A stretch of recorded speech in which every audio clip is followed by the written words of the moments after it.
సరికొత్త విషయాలు వెలుగులోకి వస్తున్నాయి. హత్య చేసిన తర్వాత పోలీసులకు అనుమానం రాకుండా డైవర్ట్ చేశాడు బాలుడు.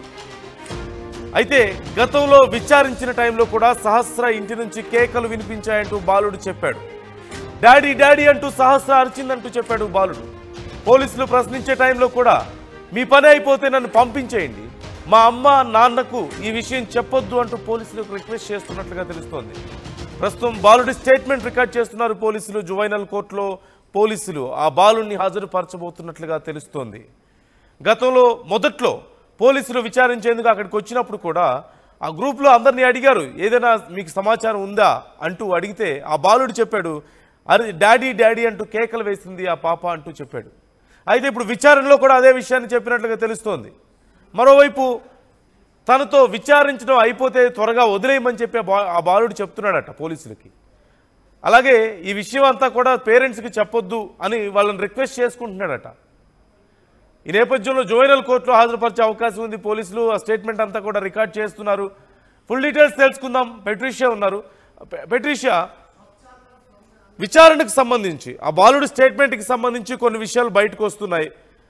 త్వరగా అయిపోతే నన్ను పంపించేయండి అని ఆ బాలుడు అడుగుతున్నట్లుగా తెలుస్తోంది. సో విచారణకు సంబంధించి డీటెయిల్స్ ఎలా ఉన్నాయి, ఆ స్టేట్మెంట్ డీటెయిల్స్ ఏమైనా తెలుస్తున్నాయా మనకు బయటికి?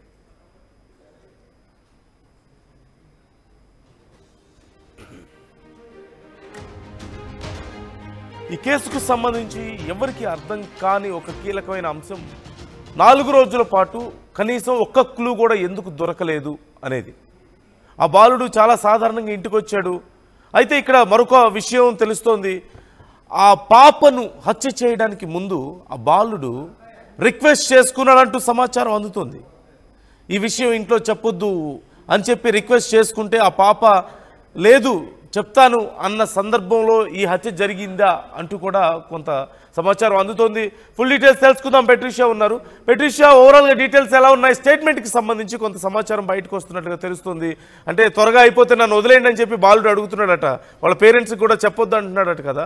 సో పోలీసులు ఏమంటున్నారు? ఎప్పటికీ పోలీసులు ఈరోజు ప్రెస్ మీట్ ఉందని కూడా చెప్పారు కదా, ఎప్పటికీ డీటెయిల్స్ వచ్చే అవకాశం ఉంది? ఎస్, హత్య చేసిన తర్వాత ఒకవైపు పోలీసులకి అనుమానం రాకుండా తప్పుదోవ పట్టించాడని తెలుస్తుంది. ఈ బాలుడు కూడా గతంలో విచారించిన టైంలో కూడా సహస్ర ఇంటి నుంచి కేకలు వినిపించాయి. డాడీ డాడీ డాడీ అంటూ 3 సార్లు అమ్మాయి అరిచింది, నేను విన్నానంటూ కూడా ఆ బాలుడు చెప్పడం జరిగింది. అదే కాకుండా పోలీసులు ప్రశ్నించిన టైంలో కూడా మీరు నన్ను పంపించేసేయండి, నన్ను అడిగారు కదా, నేను ఇంటికి వెళ్ళిపోతాను, మా అమ్మ నాన్నకైతే ఏమీ చెప్పకండి, నాకు చాలా భయంగా ఉంది అంటూ కూడా ఇటువంటి మాటలు చెప్పడము. ఆ బాలుడి స్టేట్మెంట్ కూడా పోలీసులు రికార్డ్ చేసి ప్రస్తుతం అతను పోలీస్ స్టేషన్లో ఉన్నాడు. జువెనైల్ హోమ్కి పంపిస్తున్నారని కూడా తెలుస్తుంది. ఈ క్రమంలోనే ఎక్కడైతే హత్య చేసిన తర్వాత కూడా మొదట పోలీసులు అందరినీ ఇంటరాగేట్ చేస్తున్న టైంలో కూడా ఇదంతా కూడా ప్రీ ప్లాన్ చేశాడని తెలుస్తుంది. ఎంట్రీ నుంచి ఎగ్జిట్ వరకు, ఎస్కేప్ వరకు కూడా ప్రీ ప్లాన్గా చేశాడని తెలుస్తుంది. 5 రోజులు పోలీసులకు చుక్కలు చూపించాడు. ఒక సాఫ్ట్వేర్ ఉద్యోగి ఇచ్చిన క్లూతోనే పోలీసులకి చిక్కాడని కూడా తెలుస్తుంది. కుకట్పల్లి సర్చ్ మర్డర్ అంతా కూడా అప్పుడే వీడిందని తెలుస్తుంది. అంతా కూడా పోలీసులని తప్పుదోవ పట్టించాడు. ఒకవైపు 10వ తరగతి చదువుతున్న కుర్రాడు కూడా 10 సంవత్సరాల బాలికని అతి దారుణంగా దొంగతనం కోసం వచ్చాడు. ఒకవైపు హత్య చేసిన తర్వాత ఇంట్లో కత్తి దాచిపెట్టి బట్టలు, రక్తం బట్టలంతా కూడా దాచిపెట్టడం, ఆ లెటర్ దాచిపెట్టడం, ఇంట్లో ఇదంతా కూడా దాచిపెట్టడం జరిగింది. పోలీసులు మాత్రం ఏమాత్రం పత్యాచాపం లేదు అతనికి, చాలా బ్లాంక్గా కనిపిస్తున్నాడంటూ కూడా పోలీసులు చెప్తున్నారు. 2 డేస్ ముందే ప్లాన్ ఆఫ్ యాక్షన్ అంతా కూడా దొంగతనం చేసి ఎలా ఎస్కేప్ అయిపోవాలి, గ్యాస్ని ఎలా లీక్ చేయాలి, పక్కింటి కుర్రాడే దారుణ అంతా కూడా అంటూ కూడా పోలీసులు తేల్చారు. దాదాపు 20 నుంచి 25 కత్తిపోట్లు పొడిచాడు. ఒకవైపు కర్టెసీ కూడా లేదు. సహస్ర బర్త్డే టైంలో కూడా కేక్ తినిపించాడు. కేక్ తినిపించిన చేతులతోనే హత్య చేశారని తెలుస్తుంది. ట్విస్ట్ల మీద ట్విస్ట్లు.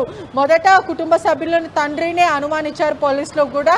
ఆ తర్వాత పక్కిట్లో ఉన్న కుర్రాడే హత్య చేశాడంటూ కూడా పోలీసులు వెల్లడించారు. చాలా కీలకమైన విషయం ఏదంటే సాఫ్ట్వేర్ ఉద్యోగి ఇచ్చిన కంప్లైంట్ మేరకే అంటే అతను వచ్చి చెప్పడం వరకే బయటకు వచ్చింది. ఒకవైపు తమదైన స్టైల్లో పోలీసులు విచారించిన తర్వాత నేనే హత్య చేశాను, దొంగతనానికి వెళ్ళాను, బ్యాట్ బాల్ కిట్ మరి బేకరీ ఐటమ్స్ కొనుక్కోవడానికి మాత్రమే వెళ్ళాను, సహస్ర చూసేసరికి హత్య చేశాను. ఎంత క్రూరంగా హత్య చేశాడంటే ఆ చిన్న కుర్రాడు ఒకవైపు హంతకుడిగా ఎలా మారాల్సి వచ్చింది, అతని మైండ్ సెట్ ఏంటి, ఒకవైపు సహస్ర మీద కూర్చొని కూడా అతి దారుణంగా పొట్ట మీద కూర్చొని మరి కూడా మెడ మీద పొట్ట మీద అతి దారుణ దాదాపు 20 నుంచి 25 పోట్లు పొడిచాడంటూ కూడా సమాచారం వస్తుంది.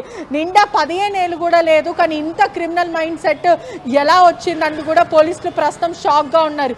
ఈ ఏజ్లో అందరు కూడా ఆటలు పాటలు సినిమాలు క్యారమ్ బోర్డ్ ఇలా గేమ్స్ అంటూ ఇలా ఉంటారు, కానీ ఇతను మాత్రం యూట్యూబ్ ఓటీటీ అదే కాకుండా హిందీ సిఐడి చూసుకొని సిఐడి క్రైమ్ సిరీస్ చూసి పోలీస్ని ఎలా బుడిగొట్టాలిచ్చాలి, అదే కాకుండా ఎలా ప్లాన్ ఆఫ్ యాక్షన్ అమలు చేయాలి, అదే కాకుండా దొంగతనం చేసి ఎలా గ్యాస్ని లీక్ చేసి ఒకవైపు అమ్మాయి బాడీని కూడా తగులబెట్టాలనుకున్నాడంతా కూడా ప్రీ ప్లాన్గా మొత్తం మీద స్కెచ్ వేసుకొని వచ్చాడు. ఒకవైపు చదువంతా కూడా వంట పట్టకపోయినా నేరాలు ఘోరాలు ఎలా చేయాలంటూ కూడా ప్రోగా మారాడు. ఎందుకంటే ఎలా దొంగతనం చేయాలనేది కూడా 2 రోజుల ముందే ఆ లెటర్లో వచ్చిరాని ఇంగ్లీష్లో ప్లాన్ ఆఫ్ యాక్షన్ రావడం, how to open the door, how to break the door, how to break the god ఉండి, how to escape the door, how to leak the gas, mission done అంటే తనకు తను ఒక డాన్ లాగా feel అవుతున్నాడని కూడా తెలుస్తుంది.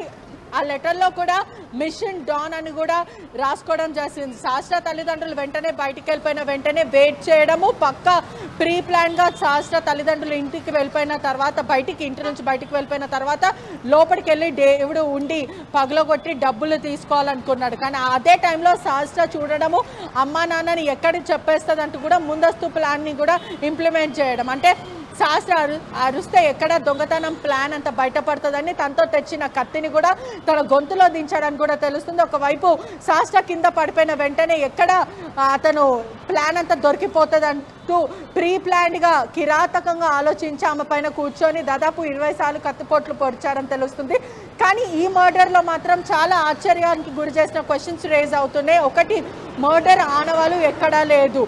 ఒకవైపు బిల్డింగ్ చుట్టూ అంతా కూడా కొన్ని సీసీ కెమెరాస్ ఉన్నాయి. అటువైపు స్కూల్ వైపు ఎక్కడైతే సహస్ర ఇల్లుందో ఇల్లు వెనకాల సీసీ కెమెరాస్ ఉన్నాయి. అక్కడ ఎక్కడ పడకుండా జంప్ చేయడం జరిగింది. అగ్ని ప్రమాదం లాగా సృష్టించే ప్రయత్నించాం. అంటే ఎంత క్రిమినల్ మైండో ఒకసారి మనం గమనించాల్సిన విషయం. ఎందుకంటే ఒకవైపు ఆ అమ్మాయిని చంపడమే కాకుండా మాస్ మర్డర్ అని చెప్పొచ్చు. ఎందుకంటే గ్యాస్ని కూడా లీక్ చేయాలనుకున్నాడు. ఎందుకంటే ఇప్పటికే గ్యాస్ లీక్ చేస్తే ఎంతోమంది ప్రాణాలు పోతాయి. ఆ మాస్ మర్డర్కి కూడా ఎలా ఆ మైండ్ సెట్ అనేది ఒక 10వ తరగతి కుర్రాడికి ఎలా వచ్చింది, ఓటీటీ చూడడం కానీ లేకపోతే హిందీ సిఐడి చూడడం కానీ ఇదంతా కూడా ఎందుకు అతనికి మైండ్ సెట్ వచ్చింది అనేది కూడా ప్రస్తుతం పోలీసుల ఇంటరాగేషన్లో తేలుతుంది. జువెనల్ హోమ్కి అయితే తరలించారు. అదే కాకుండా సహస్రకి సంబంధించిన ఫ్రెండ్స్ని కూడా ఇంటరాగేట్ చేస్తున్నారు. ఒకవైపు 5 days పట్టింది పోలీసులకు కూడా. ఇది ఒక పెద్ద ఛాలెంజింగ్గా అయింది కేసు అనేది చెప్పొచ్చు. పక్క భవనం నుంచి కూడా సహస్ర ఇంటి దగ్గర నుంచి ఇంకో బిల్డింగ్ పక్కనే ఆనుకున్న బిల్డింగ్ కూడా అక్కడ నుంచి దూకాడు. ఒకవైపు బిల్డింగ్లో ఉన్న వాళ్ళందరినీ కూడా ఇంటరాగేట్ చేశారు. ఒకవైపు బాలుడు 15 నిమిషాల పాటు దాక్కున్నాడని తెలుస్తుంది. ఈ సాఫ్ట్వేర్ ఉద్యోగి మాత్రం ఎస్ఓటి పోలీసులకు తెలిపాడని కూడా తెలుస్తుంది. ఆ బాలుడిని కూడా నేను గుర్తుపడతానంటూ కూడా సాఫ్ట్వేర్ ఉద్యోగి కంప్లైంట్ ఇవ్వడం జరిగింది. బాలుడు స్కూల్కి వెళ్ళడం అదే కాకుండా ప్రధానంగా సాఫ్ట్వేర్ ఉద్యోగి ఇచ్చినటువంటి కంప్లైంట్ గాని చెప్పినటువంటి డీటెయిల్స్ చాలా కీలకంగా మారడాన్ని మనం చూసాం. పోలీసులు కూడా ఈజీ అయింది అతను చెప్పినటువంటి డీటెయిల్స్ తర్వాత ఎవరు అనేది గుర్తించడానికి. సో ఎలాంటి డీటెయిల్స్ ఇచ్చాడు ఆ సాఫ్ట్వేర్ ఉద్యోగి, అంటే ఆ బాబు విషయంలో ఏం గమనించాడు, ఎలాంటి డీటెయిల్స్ ఇచ్చాడు ఆ కంప్లైంట్లో అనే వివరాలు మనకేమైనా తెలుస్తున్నాయా? ఈ సాఫ్ట్వేర్ ఎంప్లాయ్ కూడా ఈ 15 నిమిషాల పాటు కూడా అతను మా పక్కింటిలోనే దాక్కున్నాడు. ఎందుకు దాక్కున్నాడో నాకు తెలియదు, చాలా సస్పీషియస్గా అనిపించాడు నాకు అంటూ కూడా ఈ సాఫ్ట్వేర్ ఎంప్లాయ్ చెప్పడం జరిగింది. అదే కాకుండా పోలీసులకు అనుమానం వచ్చి అతన్ని చూస్తే నేను గుర్తుపడతానంటూ కూడా ఎంప్లాయీ చెప్పడం జరిగింది. పోలీసులు వాళ్ళ ఇంటికి వెళ్ళడం, వాళ్ళ ఇల్లు అంతా కూడా గాలించడం, దాంట్లో కత్తి, అతను క్లోత్స్, అదే కాకుండా లెటర్ ఇవంతా కూడా దొరికాయి. అదే కాకుండా ఈ నిందితుడు పోలీసులను ఎలా బొర్తా కొట్టించాడు, ఇదంతా కూడా పోలీసులకే షాకింగ్ అనిపించింది అని తెలుస్తుంది. అప్పటికే ప్రీ ప్లాన్గా పక్క ఎలా చంపాను, సహస్ర ఇంట్లో ఉన్న ఎంఆర్ఎఫ్ బ్యాట్ కోసం వెళ్ళాను అంటూ కూడా చెప్పడం, ఆ తర్వాత పోలీసులకి సినిమా స్టోరీ స్క్రీన్ ప్లే ఎలా చేయాలో పోలీసులకే అతను ఎలాబరేట్ చేయడం కూడా పోలీసులకు చాలా షాకింగ్గా అనిపించింది. అదే కాకుండా పోలీసులకు అంటే ముందు ఇంటరోగేట్లో చెప్పిన ప్రకారం కూడా పోలీసులకే తప్పుదోవ పట్టించాడు.